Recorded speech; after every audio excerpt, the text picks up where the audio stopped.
नमस्कार साथियों। भ्रष्टाचार अपरंपार, रोजगार पर मार, नशे की भरमार और देश के भविष्य की सुपारी ले रही मोदी सरकार। बहुत गंभीर, सनसनीखेज और चौंकाने वाले तथ्यों के साथ आज हम आपके बीच में हैं और कहीं ना कहीं मन भी आहत है। मोदी सरकार का निशाना साफ है।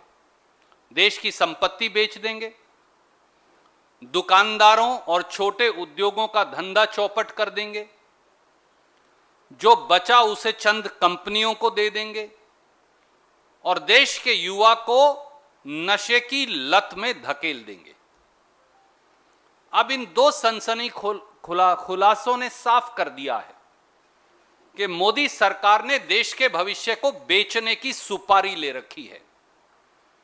यही है इनका खाएंगे, खिलाएंगे और सबको लुटवाएंगे मॉडल। मैं सीधा उन दोनों पहलुओं की आपसे चर्चा करूंगा। अमेजन ई कॉमर्स कंपनी द्वारा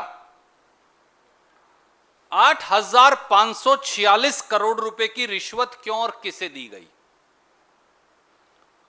पिछले एक साल में साथियों 14 करोड़ रोजगार खत्म हो गए। दुकानदार, छोटा उद्योग, एमएसएमई, युवा, सबका धंधा चौपट है। अब इस सनसनीखेज खुलासे से साफ हो गया है कि करोड़ों दुकानदारों, उद्योगों, एमएसएमईज और युवाओं की नौकरी कौन खा गया। अब चौंकाने वाले तथ्य सामने आए हैं कि विदेशी ई कॉमर्स कंपनी अमेजन ने पिछले 2 साल में भारत में कानूनी फीस के नाम पर 8,546 करोड़ रुपए का भुगतान किया। 8,500 करोड़ का भुगतान किया। देश के कानून मंत्रालय का बजट 1100 करोड़ रुपया और अमेजन ई कॉमर्स कंपनी ने कानूनी फीस का भुगतान किया 8,546 करोड़ रुपया। अब यह सामने आ गया है कि यह पैसा तथाकथित तौर से रिश्वत के तौर पर दिया गया। सवाल सीधे हैं।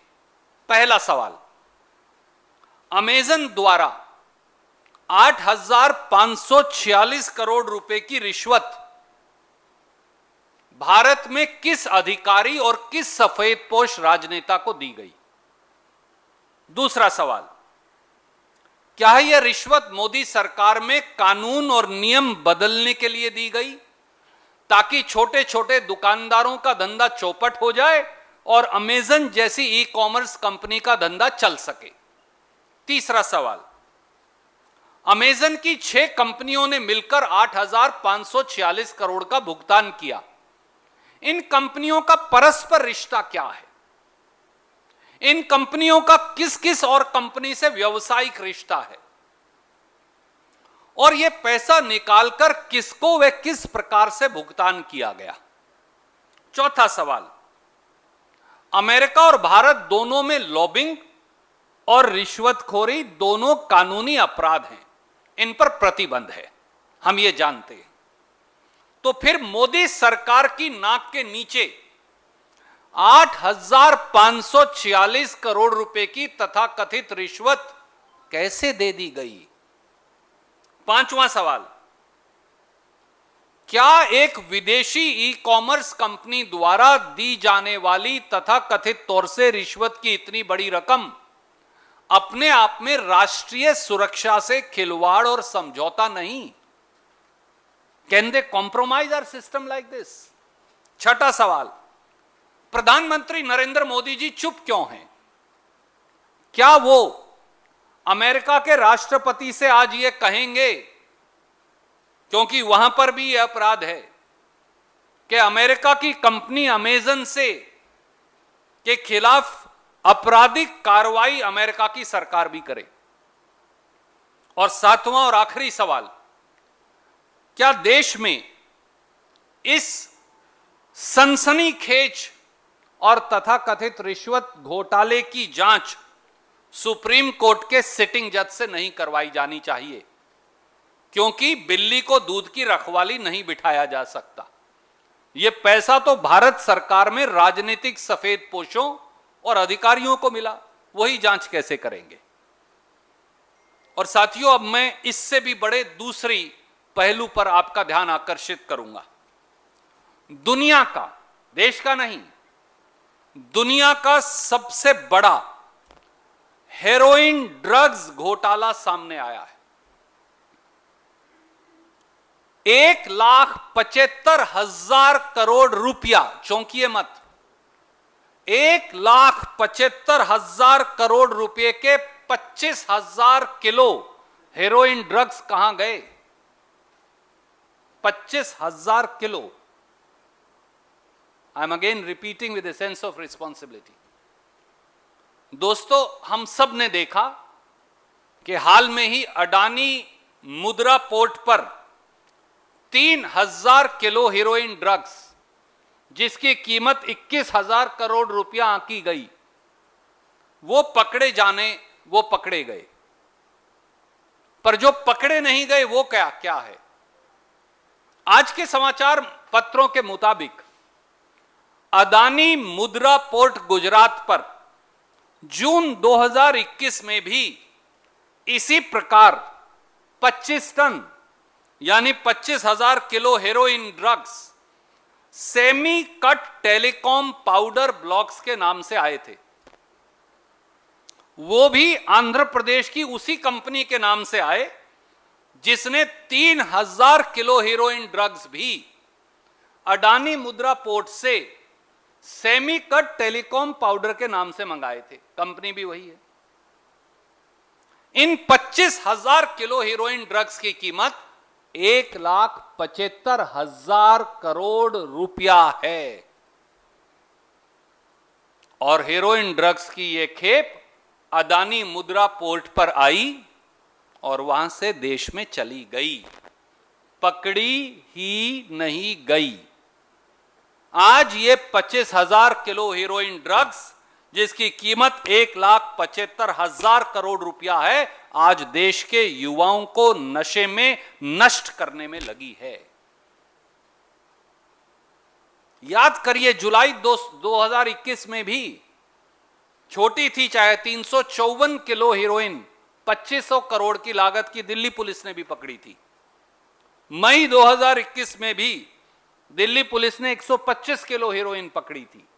इसके मतलब क्या है साथियों? इसका मतलब यह है कि देश में एक बहुत बड़ा ड्रग कार्टेल है जो सरकार की नाक के नीचे फल फूल रहा है। सवाल यह है कि देश में वो मगरमच्छ कौन है जो 21,000 करोड़ और 1,75,000 करोड़ के हेरोइन ड्रग्स मंगवा रहा है और बेच रहा है। जिस आशी ट्रेडर्स के नाम पर आयात निर्यात का लाइसेंस लिया गया, वो तो अब कहा जा रहा है कि वो तो कोई छोटे मोटे एजेंट्स हैं जिन्हें 10-15 लाख का कमीशन मिला था। यानी ड्रग कार्टेल और उसके माफिया खुले घूम रहे हैं। तो क्या प्रधानमंत्री जी जवाब देंगे? सवाल नंबर 1, 1,75,000 करोड़ के 25,000 किलो हेरोइन ड्रग्स कहां गए जो तथाकथित तौर से जून में आए थे इसी अडानी पोर्ट से? सवाल number 2, narcotics control bureau, DRI, ED, CBI, IB, क्या वो सोए पड़े हैं या फिर उन्हें मोदी जी के विरोधियों पर रेड डालने से फुर्सत नहीं मिल रही? सवाल नंबर 3, क्या ये सीधे सीधे देश के युवाओं को नशे में धकेलने का षड्यंत्र नहीं? सवाल नंबर 4, क्या ड्रग माफिया को सरकार में बैठे किसी सफेदपोश राजनेता का संरक्षण है? सवाल नंबर 5, क्या यह राष्ट्रीय सुरक्षा से खिलवाड़ नहीं? क्योंकि ये सारे ड्रग्स तो तालिबान द्वारा अफगानिस्तान से भेजे गए हैं। सवाल नंबर 6, अडानी मुद्रा पोर्ट की जांच क्यों नहीं की जा रही? क्योंकि ड्रग्स तो उसी पोर्ट पर उतरे गए। सवाल नंबर 7, क्या प्रधानमंत्री और सरकार देश की सुरक्षा में फेल हो गए हैं? तो फिर क्या ऐसे में पूरे मामले की जांच सुप्रीम कोर्ट के सिटिंग जजेस के कमीशन से नहीं होनी चाहिए? ये देशद्रोह से कम कुछ नहीं। 1,75,000 करोड़ के ड्रग्स जून 2021 में आ गए, आपको मालूम ही नहीं। ये कैसे हो सकता है? और ये बताइए साहब, विजयवाड़ा की कंपनी आंध्र प्रदेश के पोर्ट से ड्रग्स मंगवाए, वहां पकड़े जाएं तो समझ में आ सकता है। गोवा से मंगवाए तो समझ में आ सकता है, वहां भी पोर्ट है। तिरुवनंतपुरम में भी पोर्ट है। वो गुजरात से क्यों मंगवा रहे हैं आकर? ये क्या माजरा है? इसकी भी जांच होनी चाहिए। कोई भी सवाल आप पूछना चाहें तो स्वागत है। हाँ, कैन आई, ये 1 second, you want me to say it in English? I think you can ask a question and I'll be happy to answer it. Is it okay?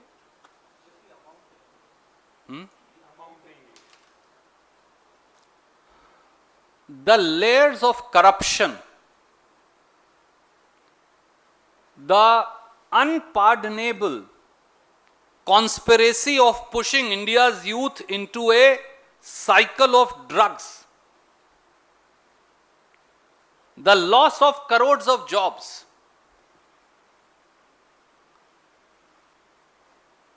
and the responsibility of Modi government is now writ large. The shocking revelations in 2 simultaneous cases have shaken the conscience of the country and the edifice of internal security in India, as also the law and order machinery and role and responsibility of the government. Firstly, who and why did Amazon company allegedly gave bribes worth 8,546 crore rupees to? It has now come out that e-commerce company Amazon had spent 8,546 crore rupees in legal fees over last 2 years. India's law ministry annual budget is 1,100 crores. How can a company's budget be almost 9,000 crore in legal fees? It has now come out that this was money being given as bribe. So the question is very simple. The so-called alleged bribery of rupees 8,546 crore rupee was being given to who in Modi government? Who received this money?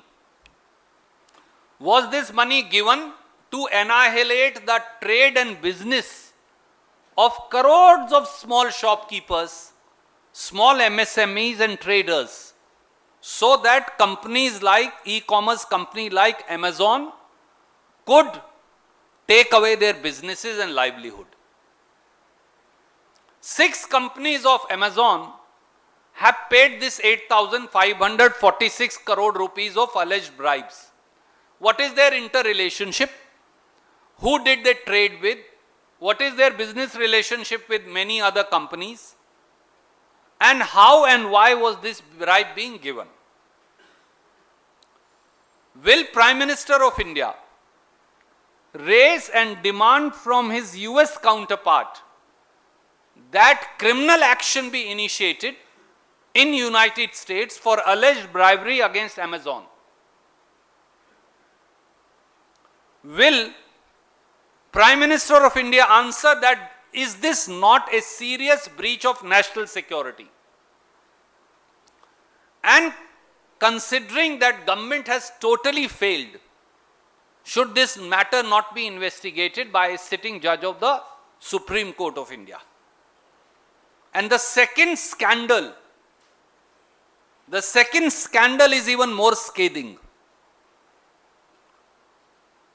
It is not India's but the world's biggest drug haul appears to have happened right here in our country. 25,000 kgs of heroin drugs worth 1,75,000 crores have been thrown allegedly into the Indian market to tarnish the future of India's youth. We also as to how 3,000 kgs of heroin valued at 21,000 crore was caught from Adani Mudra port in Gujarat. But the same company, citing the same product, has imported 25 tons or 25,000 kgs of the same type of drugs in June 2021 from Adani Mudra port, Gujarat. The value of these drugs is 1,75,000 crore. The biggest ever in the history of the world, perhaps.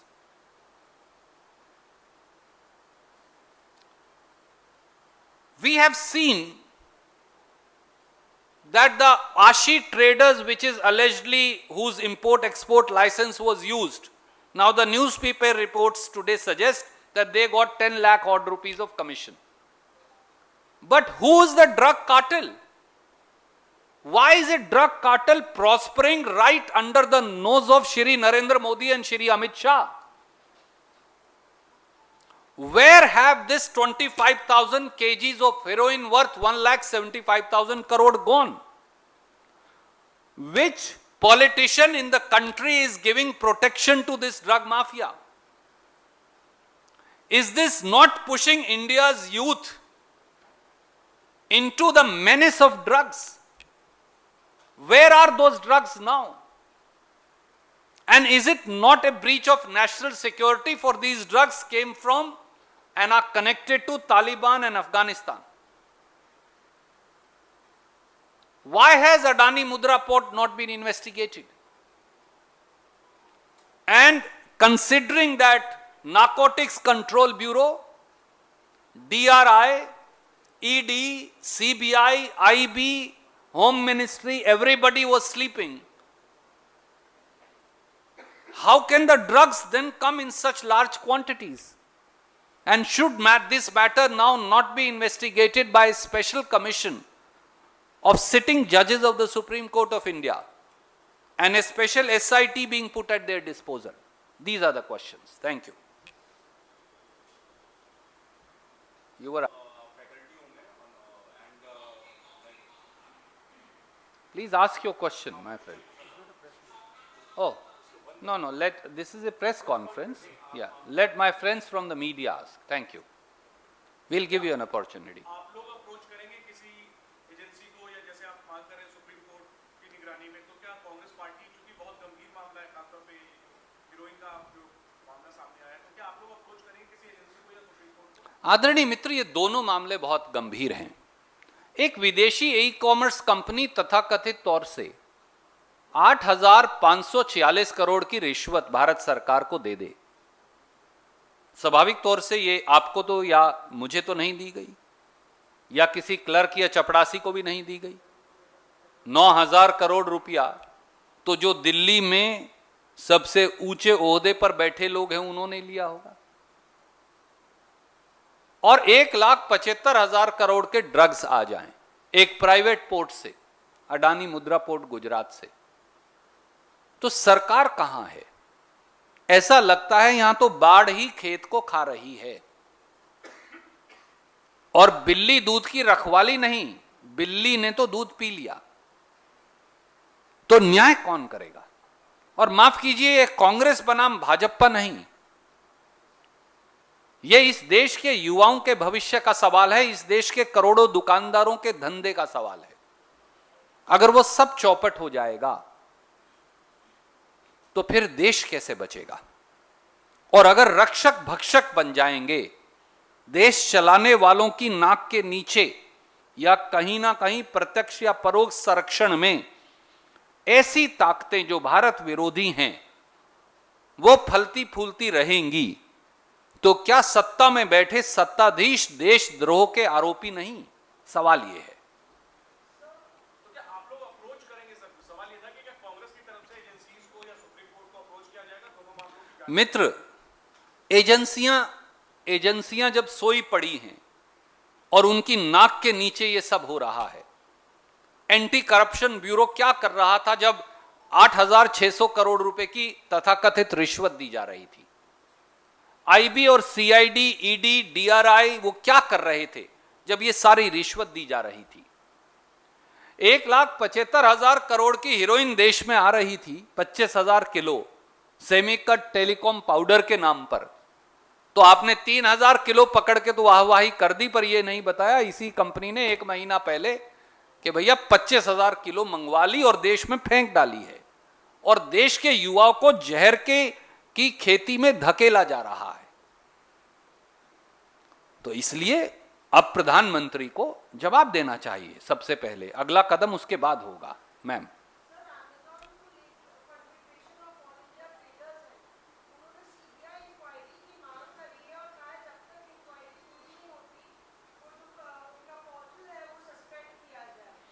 देखिए, confederation of traders जो हैं छोटे छोटे दुकानदारों के नुमाइंदे हैं, और उनके अलावा कई और छोटे छोटी दुकानदारों की संस्थाएं हैं। ये सब पीड़ित हैं, ये सब विचलित हैं। पर मैं उन मित्रों को भी ये कहूँगा, खंडेलवाल जी जो उनके अध्यक्ष हैं, कई बार वो भारतीय जनता पार्टी के भी मित्रता बरतते रहे हैं, मैं उन्हें भी विनम्र अनुरोध करूँगा। अब तो इन्होंने आपके धंधे पर आक्रमण कर दिया है, अब तो आपकी रोजी रोटी पर हमला बोल दिया है। और सीबीआई इंक्वायरी कैसे करेगी जब सीबीआई को मालिकों के खिलाफ इंक्वायरी करनी? सीबीआई अपराधियों के खिलाफ तो इंक्वायरी कर सकती है, पर सीबीआई अपने मालिकों के खिलाफ इंक्वायरी कैसे करेगी? क्योंकि रिश्वत का पैसा अपराधियों ने नहीं लिया, रिश्वत का पैसा तो सरकार में बैठे लोगों ने लिया। इतनी बड़ी रकम 8,546 करोड़ की, आप समझ सकती हैं एक जिम्मेवार पत्रकार के तौर पर, यह किसी क्लर्क या बाबू ने नहीं ली होगी, ये तो सत्ताधारी सफेद पोशों और आला अधिकारियों के पास पैसा गया है। इसलिए उनकी जांच सीबीआई कैसे करेगी, मेरा यह मानना है। Any other question? Thank you.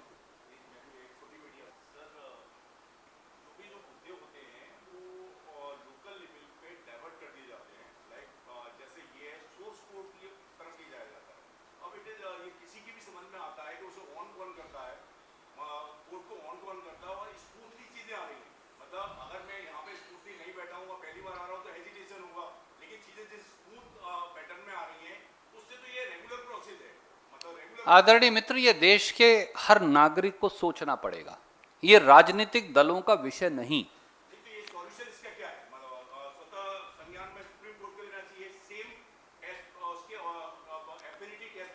मैंने एक और आदरणीय मित्र ने एबीपी से यही सवाल पूछा था और मैंने पहले भी जवाब दिया है। सबसे पहले प्रधानमंत्री को इन दोनों मुद्दों पर आकर वक्तव्य देना चाहिए, पूरी क्लैरिफिकेशन तथ्य देश के समक्ष रखने चाहिए, क्योंकि यह मुद्दा देश की सुरक्षा से जुड़ा है। जो व्यक्ति इन दोनों मुद्दों से जुड़ा है वो देशद्रोह का दोषी है, और इसीलिए जवाब प्रधानमंत्री को देश को देना होगा। I will come to you. They have to give opportunity to others.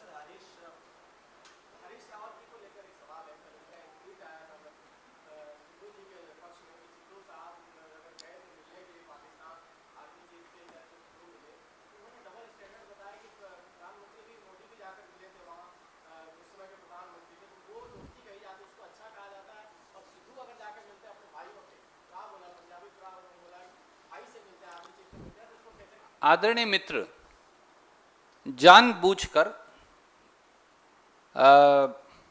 Media के कुछ साथी सरकार के दबाव में इस मामले को तोड़ मरोड़ रहे हैं।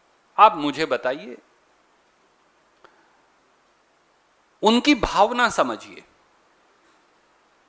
उन्होंने उदाहरण देकर यह कहा था कि अगर अमित शाह जी और मोदी जी बदमाश आईएसआई को जो देश में उग्रवाद फैलाता है उसे मेहमान के तौर पर पठानकोट एयरबेस की जांच के लिए बुलाएं, जो उग्रवादी हमला उन्होंने खुद करवाया वो तो ठीक, और बाकी सब गलत। अगर मोदी जी बिन बुलाए मेहमान के तौर पर दावत खाने पाकिस्तान चले जाएं तो वो तो ठीक, वो तो डिप्लोमेसी और बाकी सब गलत। अगर मोदी जी साड़ी शाल डिप्लोमेसी करें तो वो तो ठीक और बाकी सब गलत। मोदी जी की मौजूदगी में उनके अलाइस जम्मू कश्मीर में शांति प्रिय चुनाव का धन्यवाद करें पाकिस्तान को, बजाय हिंदुस्तान की सेना को और जम्मू कश्मीर के नागरिकों को, तो वो तो ठीक और बाकी सब गलत। अगर मोदी जी की सांझी भाजपा की सरकार जम्मू कश्मीर में आसिफा अंदराबी को, जो मौलाना मसूद अजहर जैसे उग्रवादी के साथ एंटी इंडिया प्रचार पाकिस्तान जाकर करती है, उसे अपनी जम्मू कश्मीर की सरकार का चेहरा बना लें बेटी बचाओ का, तो मोदी जी तो ठीक बाकी सब गलत। अगर भारतीय जनता पार्टी और उनकी सरकार कुख्यात उग्रवादी मौलाना मसूद अजहर और जरगर को तालिबान को कांधार जाकर छोड़कर आए ससम्मान, तो भाजपा सरकार तो सही और बाकी सब गलत। तो इतना भी दोहरा मापदंड ना हो, उनकी भावना केवल ये थी। धन्यवाद।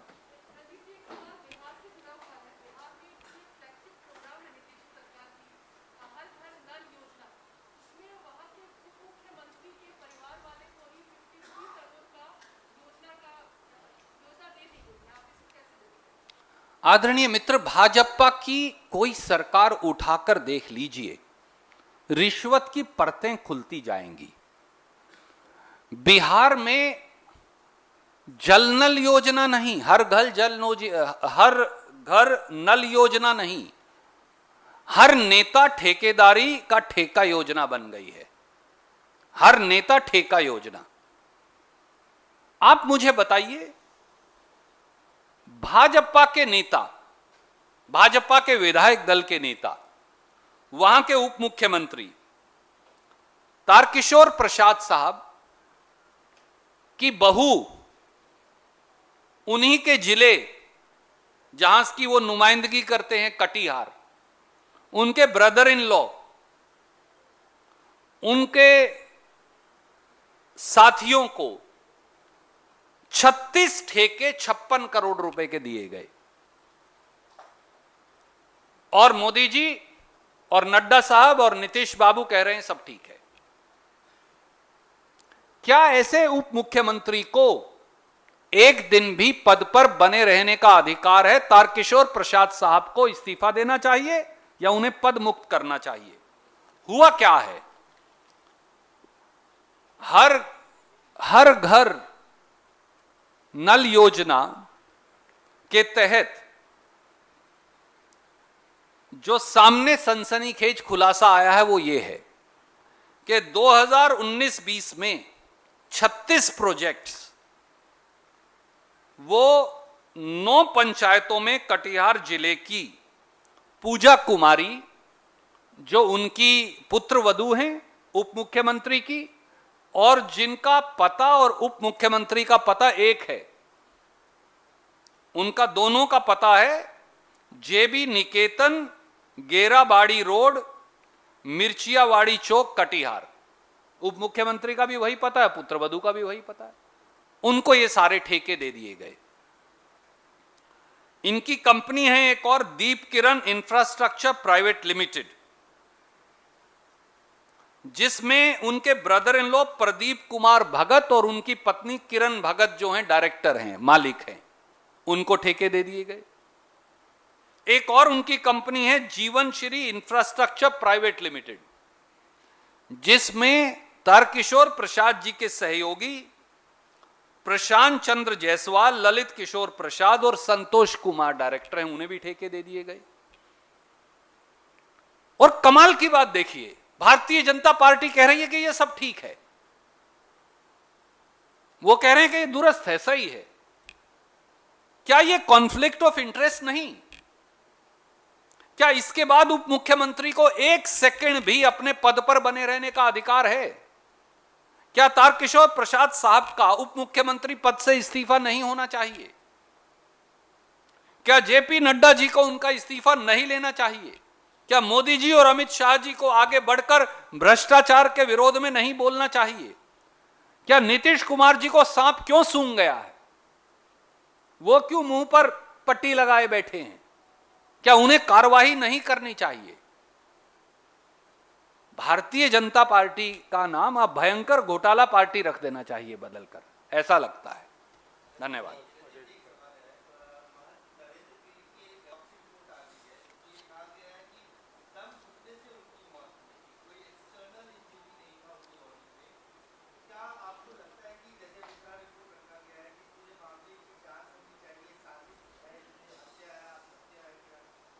आदरणीय मित्र, अखाड़ा परिषद सबसे सम्मानित हमारे हिंदू धर्म के संतों महंतों की संस्था है। 14 अलग अलग अखाड़े इस अखाड़ा परिषद के तत्वाधान में आते हैं।